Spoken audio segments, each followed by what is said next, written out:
Hello and welcome students, আশা করি তোমরা সকলেই খুব ভালো আছো। জ্ঞানজ্যোতি কোচিং সেন্টার পক্ষ থেকে তোমাদের সবাইকে আরও একবার স্বাগত।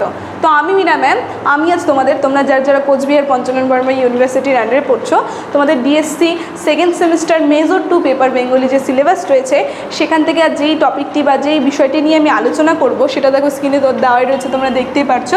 তোমাদের যে বাংলা নাট্য সাহিত্য রয়েছে সেই নাট্য সাহিত্য থেকে দ্বিজেন্দ্রলাল রায়ের যে অবদান, সেই অবদান সম্পর্কে কিন্তু আজ আমি আলোচনা করব সংক্ষিপ্ত আকারে। ঠিক আছে, অবশ্যই ভিডিওটি শুরু থেকে শেষ অবধি দেখার চেষ্টা করবে। দেখো, বলা হচ্ছে একাধিক প্রতিভার অধিকারী ছিলেন দ্বিজেন্দ্রলাল রায়। মানে শুধুমাত্র নাটকে না, বিভিন্ন ক্ষেত্রে আমরা দেখব তিনি কিন্তু প্রতিভার অধিকারী ছিলেন, তার অনেক প্রতিভা ছিল। বলেছে তিনি সমান দক্ষ ছিলেন তেমনই নাটকেও। বলেছে 19 ও 20 শতকের যুগ সন্ধি বীক্ষণে তাকে নাটক রচনায় অবতীর্ণ হতে দেখা গিয়েছে। বলেছে 20 শতকের সূচনায় তার অকাল প্রণয় বাংলা নাট্য সাহিত্যের সমূহ ক্ষতি করেছে। আমরা দেখব 20 শতকের সূচনায় কিন্তু তার যে অকাল প্রণয় যে নাটকটি রয়েছে সেটা কিন্তু একটু ক্ষতি করেছিল বাংলা নাট্য সাহিত্য সমূহে। কি বলেছে, দ্বিজেন্দ্রলাল রায় প্রধান কৃতিত্ব ঐতিহাসিক নাটক রচনার দক্ষতায়। আমরা দেখব তিনি যেই সমস্ত নাটকগুলি লিখেছেন তার প্রধান যে কৃতিত্ব বা প্রধান তিনি যেখানে দক্ষতার পরিচয় দিয়েছেন সেগুলো আমরা দেখব ঐতিহাসিক নাটকের ক্ষেত্রে। কি বলেছে, 19 শতকে ঐতিহাসিক নাটক লেখার যে এক জোয়ার এসেছিল যা পরাধীন ভারতবর্ষের সাধারণ মানুষের স্বদেশ চেতনার বৃদ্ধিতে সহায়তা হয়েছিল। আমরা দেখব 19 শতক সেই সময়টায় যে একটা ঐতিহাসিক নাটক রচনার যে জোয়ার এসেছিল যা সাধারণ মানুষের যে চেতনা, ঠিক আছে, স্বদেশ চেতনা বৃদ্ধিতে যেগুলো সহায়তা করেছিল যে নাটকগুলি, বলেছে সেই তালিকায় অন্যতম একটা নাটক ছিল দ্বিজেন্দ্রলাল রায়। তবে গিরিশচন্দ্র ঘোষ এবং অমৃতলাল রায়ের মতো তিনি অভিনেতা ছিলেন না। আমরা দেখব তিনি কিন্তু অভিনেতা ছিলেন না, কিন্তু তার নাট্য প্রতিভার কথা স্মরণ করতে গিয়ে নাট্য সমালোচক অজিত কুমার ঘোষ দেখো তার সম্পর্কে কি বলেছে। তার সম্পর্কে বলেছে যে তাহার প্রতিভার বিচিত্র শতদল তাহার রচনার মধ্যে দিয়ে ক্রমে ক্রমে বিকশিত হইয়া উঠিয়াছিল।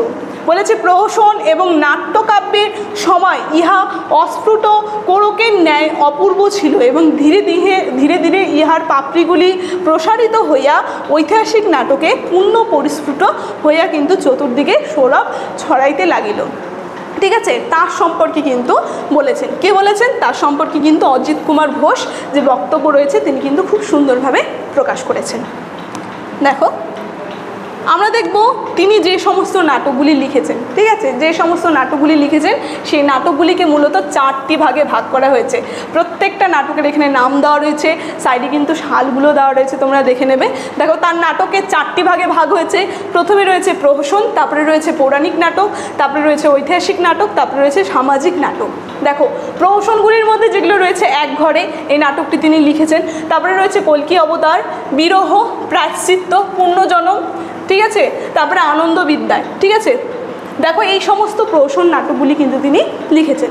তারপরে রয়েছে পৌরাণিক নাটক। পৌরাণিক নাটকের মধ্যে যেগুলো রয়েছে সালগুলো সাইডে তোমরা দেখে নেবে, পাষাণী, সীতা ও ভীষ্ম, এই সমস্ত কিন্তু পৌরাণিক নাটকগুলি তিনি লিখেছেন। তারপরে রয়েছে ঐতিহাসিক নাটক। ঐতিহাসিক নাটকের ক্ষেত্রে দেখব তারাবাই, প্রতাপ সিংহ, দুর্গাদাস, নূরজাহান, তারপরে মেবার পতন, শাহজাহান, চন্দ্রগুপ্ত, এই সমস্ত বিখ্যাত ঐতিহাসিক নাটকগুলি কিন্তু লিখেছেন। ঐতিহাসিক নাটকগুলির নামগুলি কিন্তু ইম্পর্টেন্ট আছে, ঠিক আছে, কারণ একটুক্ষণ আগে আমি বললাম ঐতিহাসিক নাটকের ক্ষেত্রে তার বিশেষ দক্ষতার কিন্তু পরিচয় আমরা দেখেছি তিনি দিয়েছেন। ঠিক আছে, তারপরে দেখো সামাজিক নাটক, এই নামগুলো তোমরা মনে রাখবে। এর মধ্যে রয়েছে পরপারে, তারপরে বঙ্গনারী, এই সমস্ত সামাজিক 2টি নাটক কিন্তু তিনি লিখেছেন। তো আজকে তার নাটকগুলি দেখো, নাটকগুলি সম্পর্কে আলোচনা আমার এতটুকুনি ছিল। আমি শুধুমাত্র নামগুলো বলেছি। এর পরের ক্লাসে কিন্তু এই নাটকগুলি সম্পর্কে কিন্তু আমি সংক্ষিপ্ত আকারে আলোচনা করব প্রত্যেকটি নাটক নিয়ে।